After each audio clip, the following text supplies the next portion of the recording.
Morning and welcome to a new series that we're doing. We figured that we get a lot of opportunities to spend some time with friends' cars, customers' cars, dealer cars and things like that I don't always get the opportunity to drive, but that I get the opportunity to experience. So today we are doing our first video of a new series which we're calling the Experience series. So this series is purely going to be you coming along with us to experience different supercars. So every title will be the same. It will be like experience the, in this case, Lamborghini Aventador SV. We did one with the Aventador S, but that was not the exact format we wanted. That was like a tryout thing. But every time we're with a new car or a super exciting supercar now, and I'm in the passenger seat, and potentially sometimes when I'm driving as well, we're going to do experience videos. So to kick it off, we've got the Lamborghini Aventador SV, and I'm holding two things in my hand. I'm holding in one hand the key and in another hand the phone. This particular car is a Lamborghini Aventador SV, so model year 2016,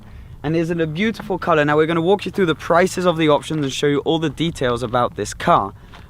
Bit by bit. So I have the option list right here. This car is in Rosso Bia, which is the launch color actually for the SV, and that color, the paint alone, is 12,000 euros. Inside it's got the Nero Cosmos with Rosso Alala interior, which is a 2,400 euro option, and on the outside there are a bunch of different things. So in the front here, as you can tell, it's all gloss black, so that's no carbon fiber, and that comes as standard. The stripe as well, by the way, was an extra thing that the owner added afterwards, as well as the tint.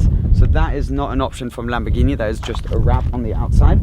We've got the wheels down here, which they cost 3,600 euros. There's also an option to have it painted in the middle here in red, as well as the brake calipers done in red as well. Those are 1,200 euros. If we come around the side, the SV comes with a lot of standard carbon around the back. So for example, it's got it's not gloss carbon fiber, it's matte carbon fiber on the rear wing, on the side vents here, on the air intake on the back right here. But then there is the option of also having the rear above the engine in carbon fiber. Now that costs, let me find it, 4,800 euros for that in carbon fiber. Rather pricey option. I'm finding out that Aventador SVs are very expensive. This particular car, standard, is 410,000 euros. All options, like this one has, is about 450,000 euros. However, they've held their value nicely, and you would struggle to find one of these now for under 500,000 euros with low kilometers. If we come around the back of this car, now the SV obviously has a fixed rear wing, which is different to the normal Aventador, which has this cool design with the front sort of holding bits there, which is different to most wings, which have them coming from underneath completely. It's got a whole new rear diffuser with carbon fiber down here, and then a completely different design for the exhaust. So if you know the original Aventador exhaust, it's one exhaust there with the four little ones poking out. This is just all four coming out straight, not hidden or anything. Now then, when you come around this side, you can tell that there's more carbon fiber here on the intake, which is also on the other side as well, but we didn't show it to you. Another intake right here, and the paint, it's hard to describe just how much it glistens in the sunlight. It's absolutely gorgeous. And yeah, that is mainly the outside of this car. Now what I'm going to do is I'm going to pop the hood. This is the key right here. This is where I'll show you how to open the engine bay. So it's behind the seats. You have here for the front bonnet right there, which we'll show you in a second. But behind the seats right here, you have a little latch which you pull and it pops the engine bay. Now if we open that, it is a flurry of carbon fiber in this car. So it's got the engine, what they call is the engine, let me find it for you, engine area and carbon fiber, which is 5,640 euros. This gets you all of the carbon you see here, so the cross, the sort of reinforcement braces in carbon fiber, and then it's also got the, now let me try and say this without messing up, magneto rear-logical suspension with rear springs in red. So these springs right here painted in red, that is 1,200 euros as well. So that completes the whole interior. You can put your oil up in there and then you can basically see what's going on. And it is a massive V12 engine that's naturally aspirated, so it makes an absolutely stunning noise. 750 horsepower, propels this car way over 200 miles an hour and gets to 60 miles an hour in 2.8 seconds. So it's an absolute fighter jet beast, this thing. Super quick. It does all of that through one of the most controversial things, which is the single clutch gearbox. Now to talk more about all of that stuff, we're going to pop to the inside, check out the options and check out what you get when you pay your 450 grand for an Aventador SV. It's not the easiest car in the world to get into, but it's definitely a lot easier than the Lotus. Now then, once you're inside, you pull this strap, which is an SV only thing. It's not like on the normal Aventadors, and that's to save weight, kind of like what you see in GT Porsches. It's got a full carbon fiber door panel. That is actually standard for the SVs. Now this particular car has the Senzanum sound system. You get the choice of two different sound systems, the standard Lamborghini one and the Senzanum one. And now this one is about 3,000 euros. And apparently it doesn't actually make a massive difference because the sound deadening in this car is so stripped out that you get a lot of rattling from the sound system. So potentially not necessarily worth it. You pay another couple thousand euros for a multi-function steering wheel, this one finished in Alcantara. And then the only other real big option that can make a big difference to the way it looks inside here are the sports seats. Now these are a no cost option in the Aventador SV. You can choose between the standard Aventador comfort seats or these, which are the much more hardcore bucket seats. But as I said, it's you basically just choose, you don't have to pay for the option. Now it does have the branding pack, so right here you get an SV logo. Now that is an option to have finished in red stitching, as well as the Lamborghini logo up here. Now then, all of the carbon fiber you get inside is standard on SVs, not on normal Aventadors. So this whole center panel right here is in carbon fiber. Around the display up here is in carbon fiber as well. And then everything is finished with red stitching, Alcantara and leather. And it feels so quality, so solid. As you guys may know, Lamborghini was bought by Audi, so you do also have a bunch of Audi-ness in here, so that solid feeling, but also the entertainment system is the Audi MMI system. So around here you can recognize some of the buttons to navigate through it.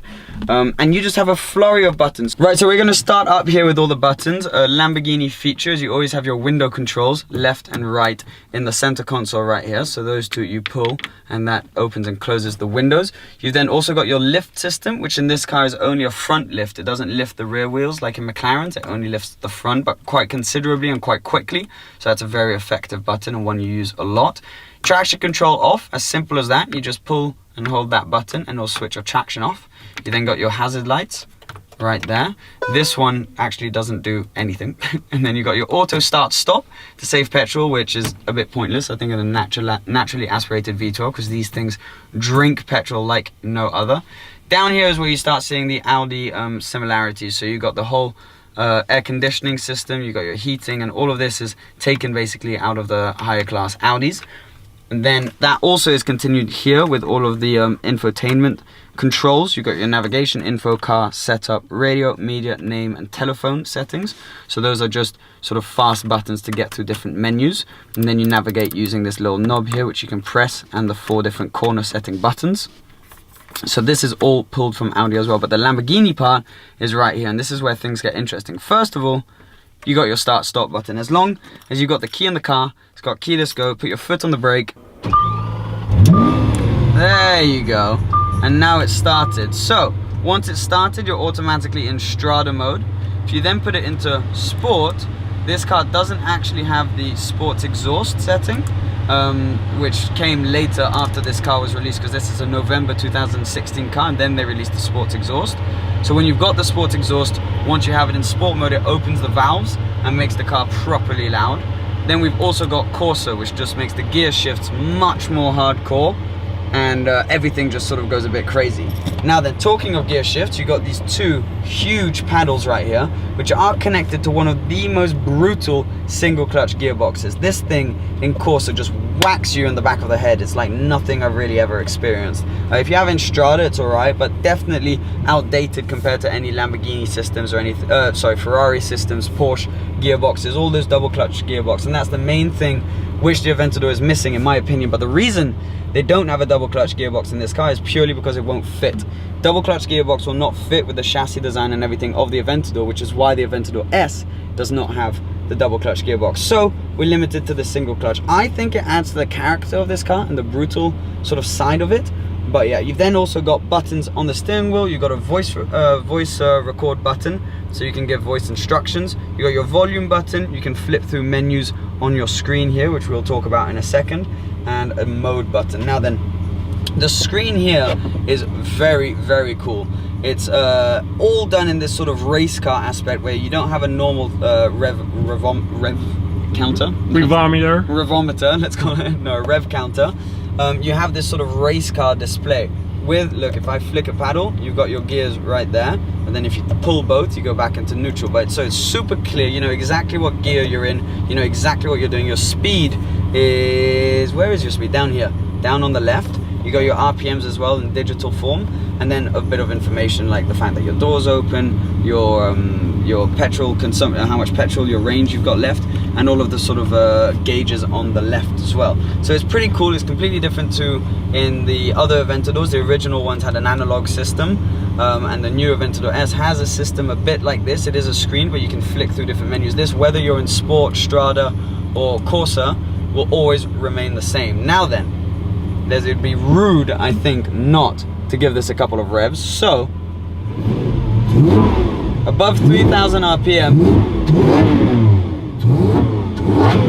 is when the valves open, and that's where you can properly hear this beast. I mean, it sounds unreal. Only 600 of these will ever be made, and I figured that why not give you a video on one of them. The way to get out of this car once you're done is down here. This is a rather special feeling door handle.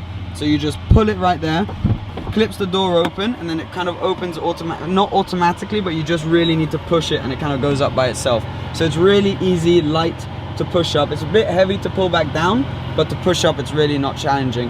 And they kind of go out not directly up like scissor doors, they go up at a slight angle, but they look absolutely unbelievable. And yeah, that is basically, apart from a few things like down here, for example, I don't know if you're going to be able to film that, but this is where you put your CDs in. You got SD card readers, and you have a few more buttons on the door. So right here you have a lock, unlock setting, and then your mirror controls right there as well.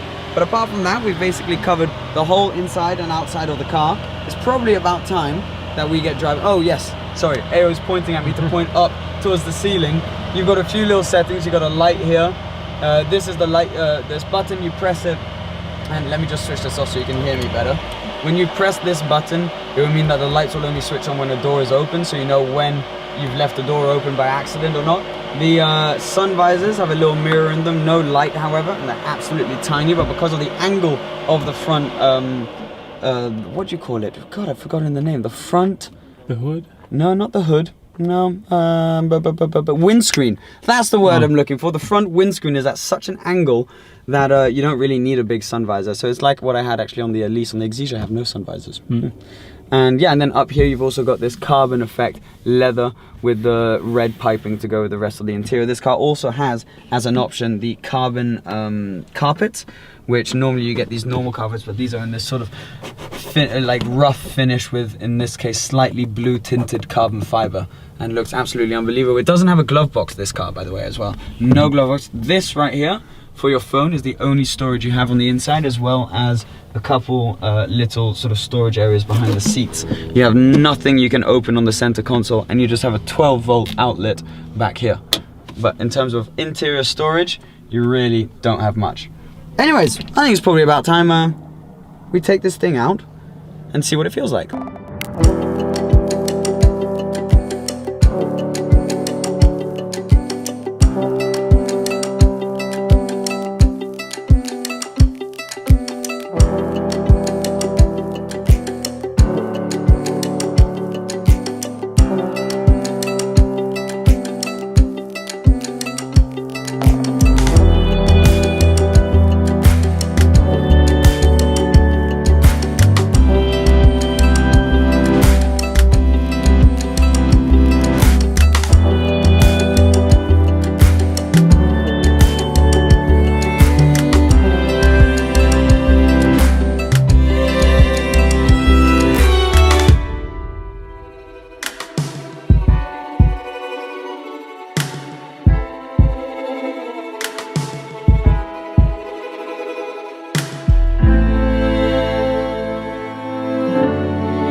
Okay, we're cruising down. As you can tell, we're in second gear and it makes some insane pops. But you were saying like on the second gear it's 39 kilometers per hour, and if you're on the third it's like 55 kilometers per hour. Okay, so certain speeds more than the actual RPM, it makes these deep pops like those that you can probably hear. And then when you're inside, you can tell these buttons light up, the sport mode lights up, and you've got this screen here which shows all of the information you need to know, which you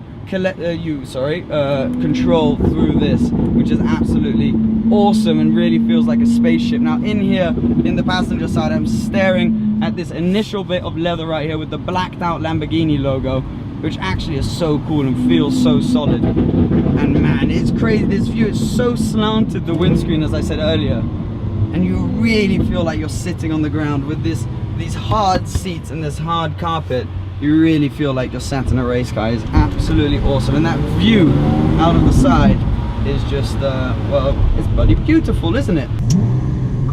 Whoa, here we go then. Aventador SV. First time driving an SV. I've driven an Aventador before. I'm gonna crack the window. This car is very low at the front, so you do need to put the lift up whenever you go anywhere remotely close to a bump. Well, huge thanks to the owner, Ruslan, whose Instagram is going to be in the description down below, for allowing me the opportunity to drive this car. Now then, the last Aventador I drove was a normal Aventador, and they did change the gearbox setup a tiny bit compared to that car, and genuinely in the first few meters you can feel that it's a lot smoother. Right now we're in Strada mode, so in the smoothest mode, but you can feel that the gearbox is so much less slow, I guess is the word that I'm gonna give, and brutal than in the original Aventador. The suspension is very, very hard.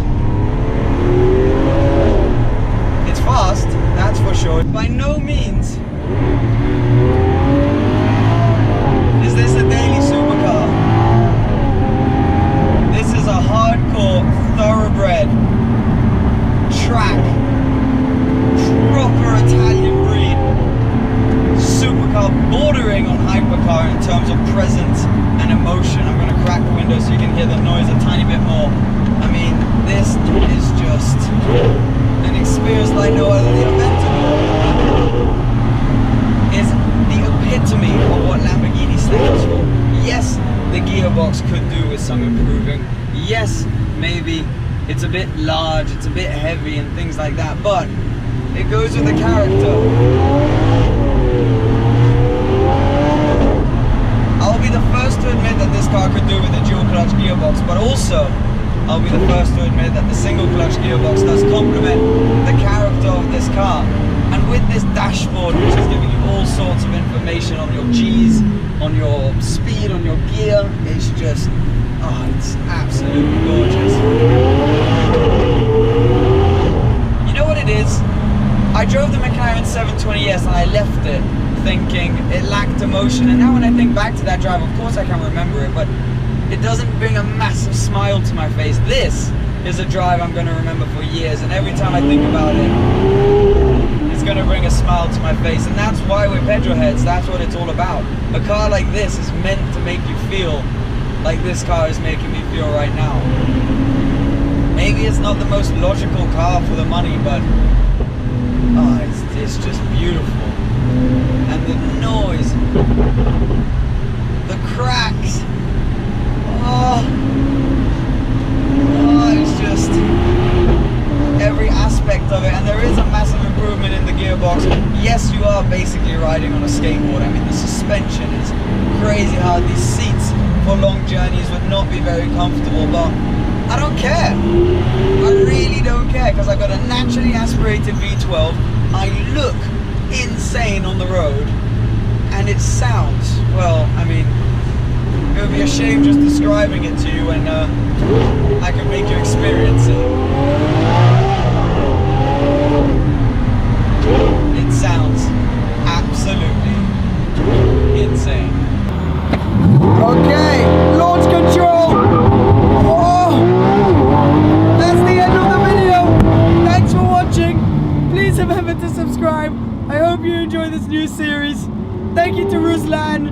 This has been unbelievable. Please remember to give this video a thumbs up, and I'll see you soon. Cheers! Bye-bye! Quick cap saying Saturday in them hoes. There's no Juliet.